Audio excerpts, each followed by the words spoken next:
Picture this.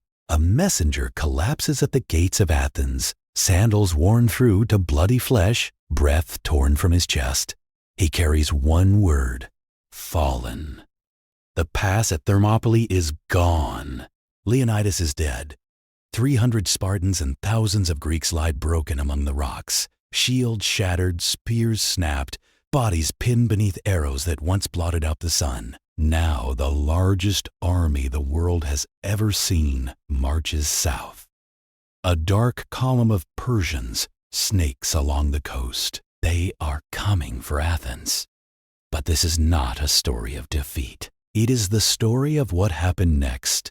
How a scattered alliance of quarreling cities turned back an empire that had swallowed nations whole. The question is not whether the 300 died in vain. The question is whether their sacrifice bought enough time. You stand in the streets of Athens as the word spreads. The marketplace falls silent. Mothers clutch their children. Old men who remember Marathon feel for the first time the cold hand of fear. Xerxes commands an army, some say 100,000 strong. Some whisper twice that. His fleet darkens the Aegean, ships stretching to the horizon like a forest of wooden spears. Athens has no walls that can stop what is coming. There is no second Thermopylae. There is no narrow pass to save them now. But there is a man named Themistocles. For 10 years he has prepared for this moment, while others spent silver on festivals and temples. He spent it on ships. 200 triremes, sleek, deadly, bronze-rimmed rams, each powered by 170 oarsmen in perfect rhythm. Many called him a fool. Now, they call him a prophet. But ships alone are not enough. The Persians still outnumber the Greeks nearly 3 to 1 at sea. So Themistocles does what no Athenian has ever done. He abandons Athens. Women, children, the elderly cram onto fishing boats and merchant ships as smoke rises from the northern hills. The sacred city is being left to the enemy. Fear hangs in the salt air, mixing with the sweat of rowers straining at their oars. Behind them, Athens shrinks on the horizon. Ahead, only open water and uncertainty. The temples will burn. The Acropolis will fall. Yet the Athenian fleet rows south toward a narrow strait by the island of Salamis. And Themistocles allows himself the smallest of smiles. He knows something Xerxes does not. This is only the beginning. Salamis is a trap, and the Persians are sailing straight into it. Xerxes sits on a golden throne high above the strait, scribes and nobles at his side. Below, more than 1,000 Persian ships funnel into the cramped waters. His admirals promise this will end Greek resistance forever. The Greeks, trapped in narrow water, seem to have nowhere to run. But Themistocles has chosen every wave and current with care. In open sea, Persian numbers win. In the Straits of Salamis, those same numbers turn into a curse. The water is too narrow. Hulls grind. Oars tangle and snap like kindling. Shouts of command drown each other out. Then the Greeks strike. Bronze rams slam into wooden hulls. Men scream as they're hurled into a sea choked with wreckage, too crowded to swim. Arrows hiss through the morning mist. Greek triremes punch holes below Persian waterlines. One after another, Persian ships roll, fill, and vanish beneath the red-stained waves. Bodies float between the hulls. Persians, Phoenicians, Egyptians, Ionians dragged into a war for another man's glory. They find only salt and silence. From his golden throne, Xerxes watches his armada tear itself apart. His scribes stop writing. There is nothing left to record but disaster. By nightfall, More than 200 Persian ships are gone. Greek losses are small. Salamis is a catastrophe the Persian navy will never truly recover from. But Xerxes is not beaten. His land army remains huge, seasoned, still camped on Greek soil.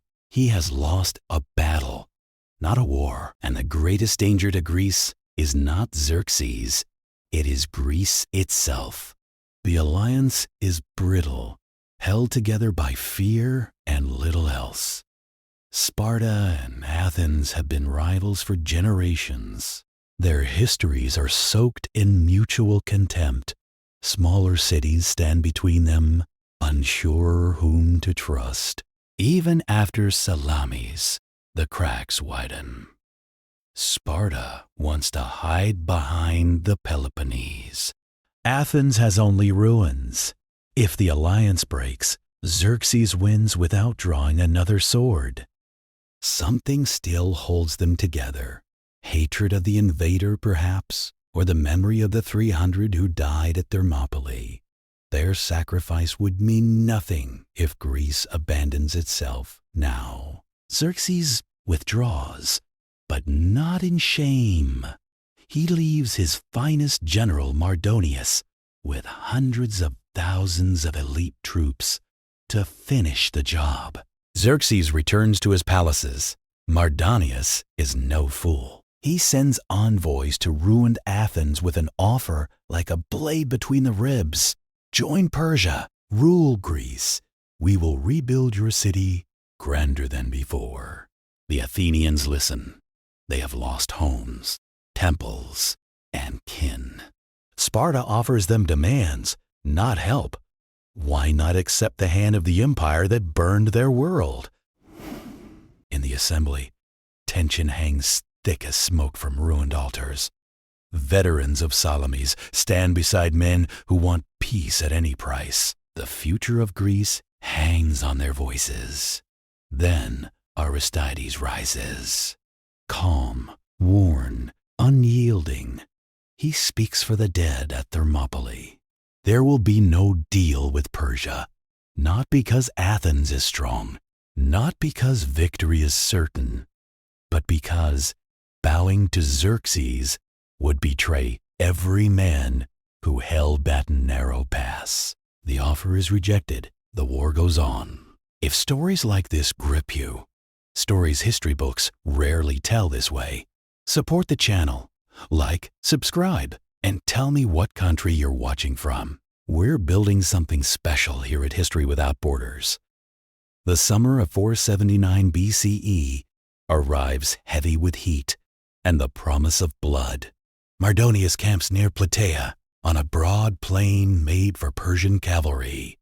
The Greeks assemble their largest army yet, 40,000 hoplites from across the peninsula, Sparta and Athens side by side for the first time in living memory.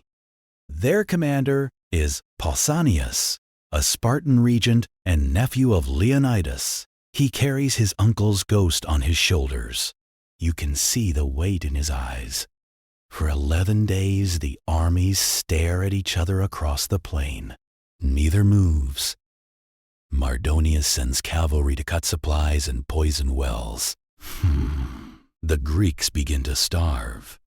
Water grows precious. Tempers fray. One mistake, one panicked retreat, and Persian horsemen will ride them down like wheat before the scythe. Pausanias knows he is losing. Under cover of darkness, he orders a retreat to better ground and fresh water. On paper, it is a careful, controlled withdrawal. In the dark, everything unravels. Units march the wrong way. Commands vanish into the night. Officers shout into the void. By dawn, the Greek army is scattered in 3 broken groups. Mardonius sees his moment. He hurls his infantry forward. Persians, Medes, Bactrians, tens of thousands, roaring toward the exposed Greek flanks. This is where Persia should have won. But the Spartans do not run. They plant their shields in the dust. Beside them, the Tegeans hold the line. Arrows darken the sky. and still they stand. At last, Pausanias gives the order. 8,000 Spartans and allies begin to advance, shields locked, spears leveled. The ground shakes beneath their march. The Persians are brave. They fight with short swords and wicker shields, driven by the pride of empire. But they have never faced anything like a Greek phalanx. The phalanx is a machine of flesh and bronze. It does not stop. It does not break. Step by step, spear by spear, it crushes everything in its path. Mardonius feels the battle slipping away. He mounts his white horse and rides into the thick of it, surrounded by his 1,000 immortals, Persia's finest. For a moment, the line holds. Then a Spartan spear finds his chest. Mardonius falls. The sight shatters Persian courage. What was a line becomes a flood of men running for their lives. The rout is total. Greek hoplites chase fleeing Persians for miles, cutting them down as they run. Mardonius's rich camp falls. Its gold, its silks, its slaves. The tent where Mardonius dined becomes a Spartan prize. By nightfall, the Persian invasion of Greece is finished. An empire that had never known defeat has been broken by quarrelsome little cities. The 300 at Thermopylae did not die in vain. Their stand bought time. Time to evacuate Athens, to build a fleet, to spring the trap at Salamis. Their deaths were a beginning. Bah! But do not mistake this for peace. The Greeks have won battles, not peace with each other. Even as the blood dries at Plataea, old rivalries rise again. Sparta and Athens study each other with suspicion. Today's ally may be tomorrow's enemy. The Persian treasure will breed jealousy. The glory will breed resentment. Within a generation, the same Greeks who stood together against Xerxes will turn their spears on each other in a war that will consume them all. But that is a story for another time. For now, a Spartan stands over the body of Mardonius, spear slick with blood, breath ragged. Behind him, the field of Plataea lies carpeted with the dead of 2 empires. He does not cheer. He does not celebrate. He looks toward the future and knows what is coming. They always do.